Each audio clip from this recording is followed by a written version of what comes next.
Good day, film modelers. Mr. Handy back with another handy review for you. Fresh from the UK. We're going to take a peek at Airfix's brand spanking new 1/72 scale Avro Vulcan B.2. Nice sturdy box as usual from Airfix. This box is huge as you would expect. It's probably the same size as the old kit. So, there's your wings, there's your, I believe that's the Skybolt. There's everything in here. Oh, smokes.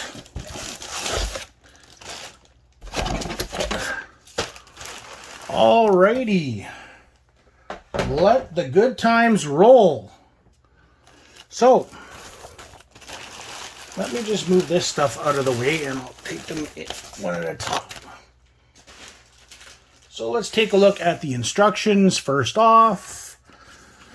The new instructions, as you would expect from Airfix. A little bit of information here. I see that they talk about the black buck a little bit. I believe the black buck decals are in here. I'm not totally sure. I guess we'll find out. There's the decal sheet. Here's all your color callouts and decal callouts. There is your, here's the instructions. Again, as Airfix has done with these brand new instructions, very nice. So, breakdown of putting together the cockpit. It looks like they've done some good work here with the ejection seats. We'll have to see what the instrument panel looks like. It's probably pretty bare, but again, we go through all the cockpit sections or the sidewalls here. Continue on with the radar or with the radio and radar section. Then we get into the nose, filling up the nose. There's your there's the different nose tips and the clear option to have the crew compartment open, or the entrance. Here is the pieces that you need to take away to use the I believe, like I said, I believe that's a Skybolt. There's the inside of your bomb bay, and it looks like multiple spars. That looks great. The wings, you can have the landing gear open or closed. Again, some information on using what you would use if you were putting in the missile, or if you're going to do the conventional bomber version. Again, more night. Wow, they do a whole framework, which is kind of cool, to keep the wings and everything so they're not going to flatten and sink. That's a great addition. Here we have the landing gear wells. We get into the engines here. More for the air intakes. Putting the wings together, putting the nose on, putting the air intakes in, putting the tail on, and the engines. The bits that you need for the different versions with regards to the tail and all the ECM and butt lumps and bumps. Again, here we have lots of nifty parts. Looks like you got lots of vents and things. Your towel racks for, I believe, for the UHF. The rear fin. And it looks like you get a separate fin piece, and it looks like all of the flaps and slats are separate, which is nice. And then we get into the landing gear. More of the landing gear. Get into the dumb bombs. That looks great with all the putting them into the bomb bay. That'll look really great. Putting on the bomb bay doors, and again here we get into the missile.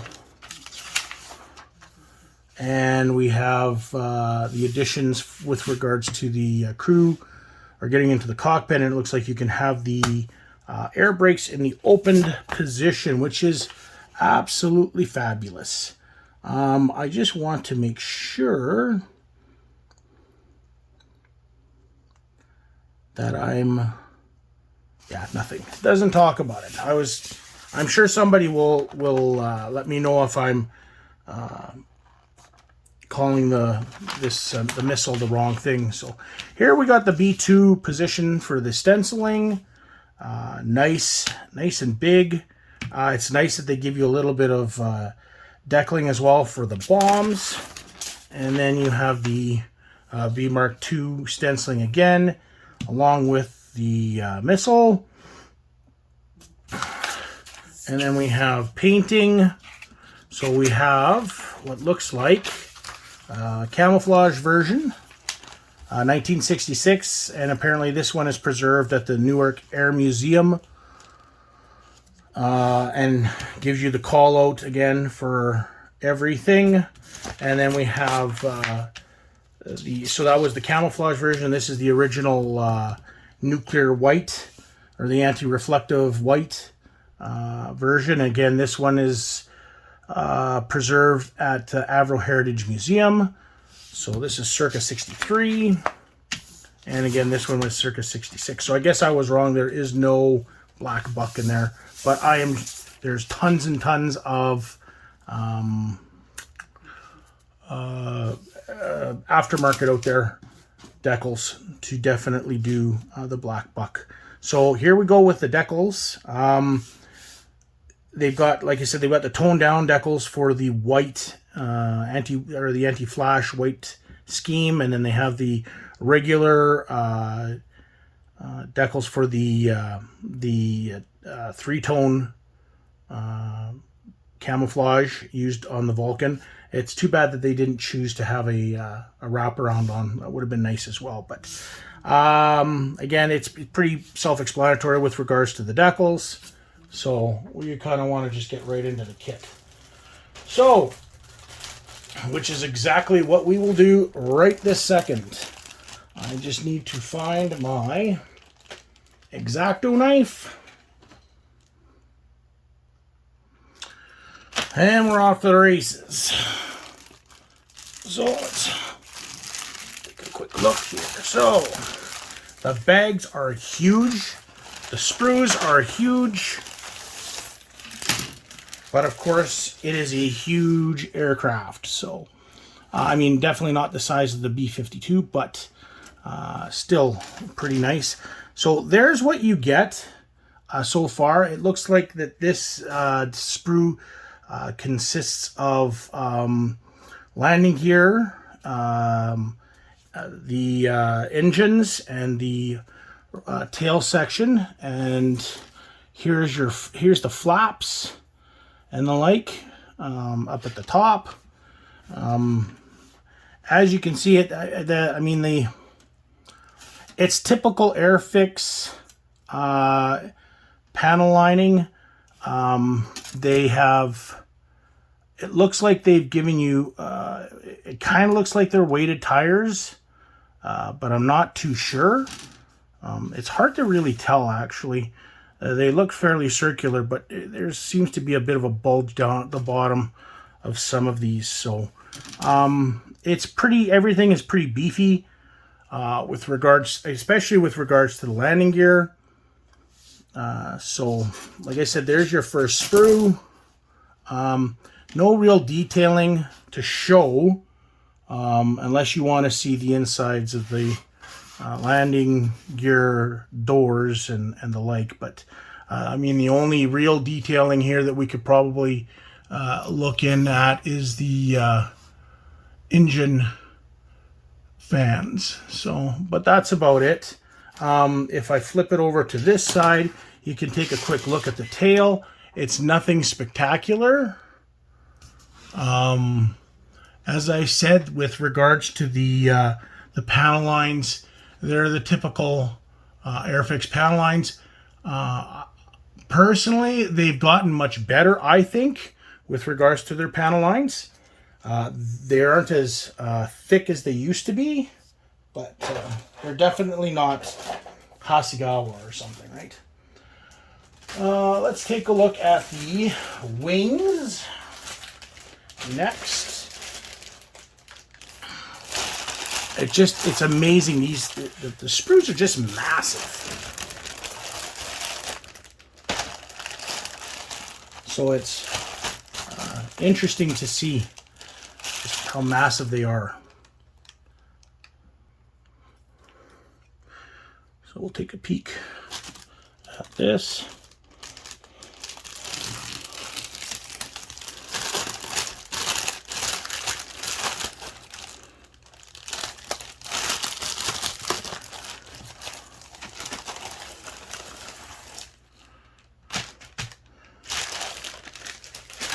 So again, just massive sprue. There's your wings, the top. There is some fairly nice detail. The panel lines look nice. I'll give you a quick zoom in. As you can see, the panel lines are pretty nice. There is, again, some nice detail on the wings. There is your where the air brakes come out, some vents or intakes. So, I mean, it's not too bad. It's definitely light years ahead of the old Airfix kit. You get some nice detail on the inside as well.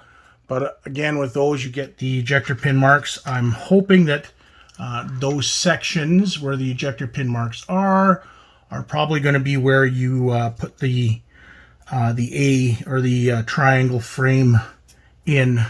So, which I think that's just a great idea. So it saves two birds with one stone, right? You've got the strengthening on the inside. You don't have to add that like you have to do on some other kits, the strengthening. So here's the bottom of the wings. Again, nice detail, typical Airfix panel lines. Some of it's a little soft right in there, but again, it is definitely ahead of the game with what we had with regards to the old Vulcan that we had. Not a lot on the inside to take a look at. But we'll take a look at the next sprue. This consists of, it looks like it's just the tail fin and some of the bombs, or some of the sections for the bomb bay for the Skybolt missile.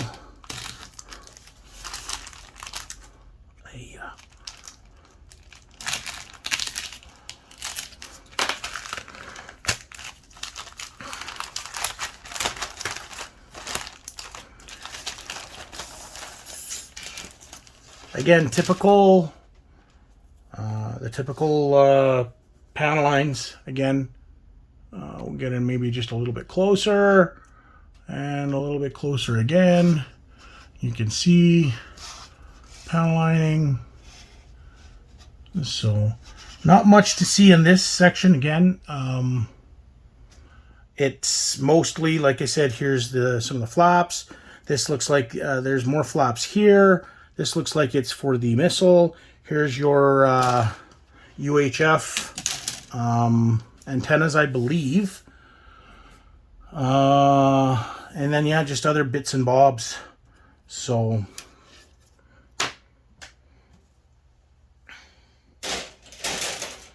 the next one is basically the frame, the A-frame, and the just some interior bits and pieces, and then the missile portion for the missile, the semi-recessed bay for the missile. And it looks like it is, so there's some of the bomb bay. There is, again, some detail. We'll let you take a peek. So there's a little bit of detail with regards to the bomb bay. Again, it's very basic detail. But,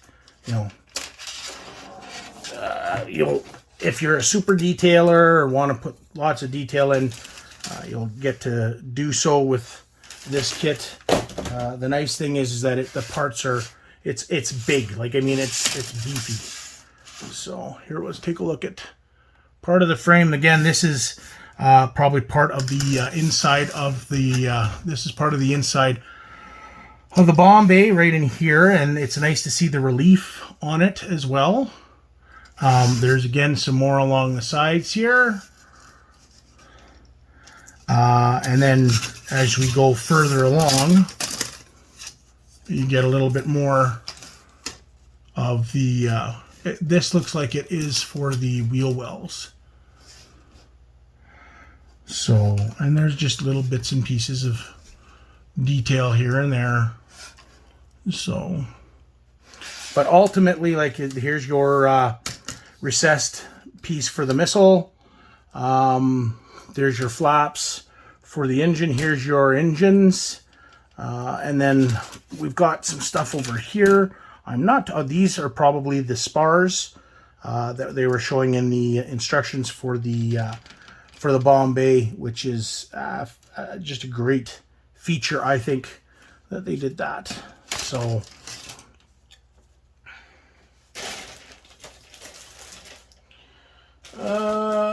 this here is our next screw. We only have 2 more left. Whoop. So,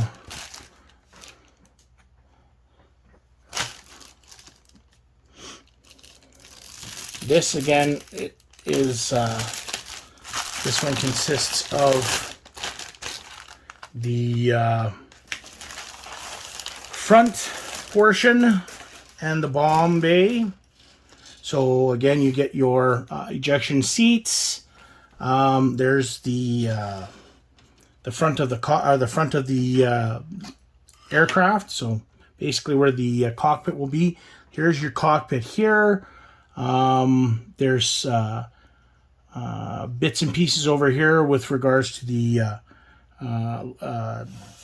boarding ladder, your ejection seats. Here's the actual bomb bay section.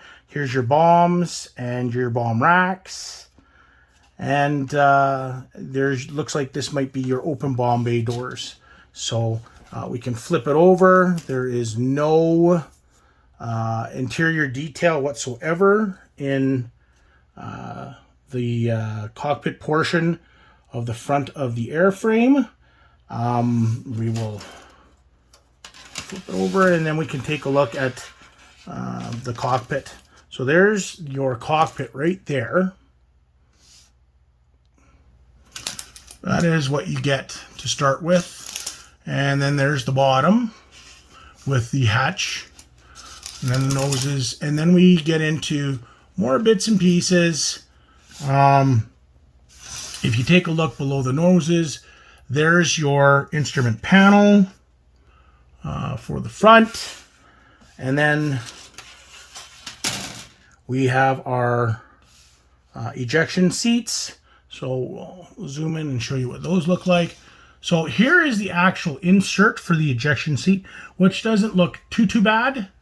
And then your ejection seats are in different pieces. So there's part of it.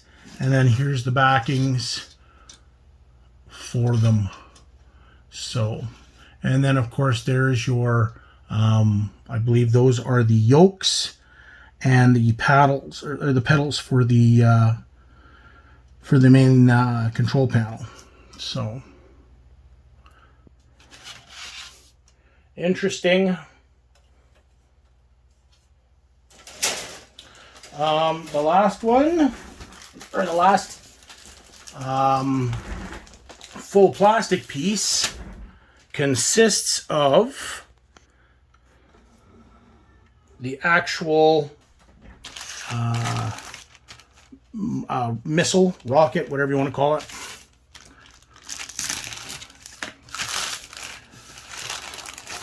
So again, we have a recess, and then here's your actual rocket. The detail on the rocket actually looks not too bad.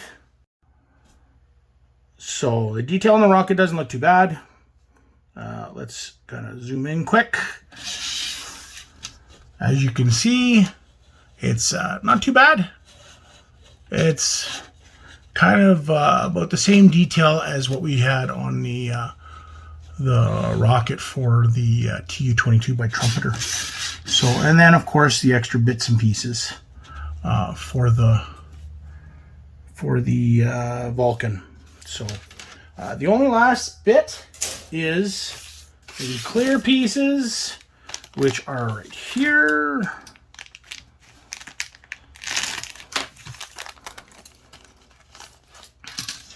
As you can see, they seem to be pretty clear.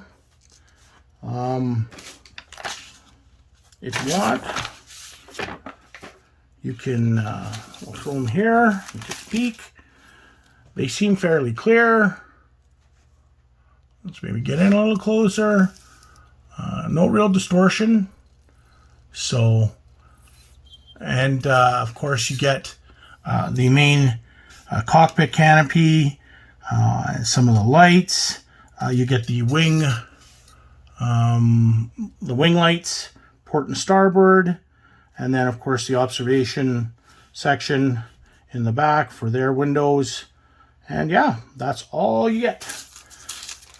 That is the Avro Vulcan, the new Avro Vulcan kit in a nutshell. So, again, it is a definite improvement over the original. It's nice to have recessed panel lines now. It's nice to have a little bit of detail. It'll be interesting to see how it scales up. I believe I was looking on one of the forums and somebody was saying that the nose section that you have to close is there's a bit of a gap. There's about an inch gap or something, or not an inch. I think it's maybe, it wasn't very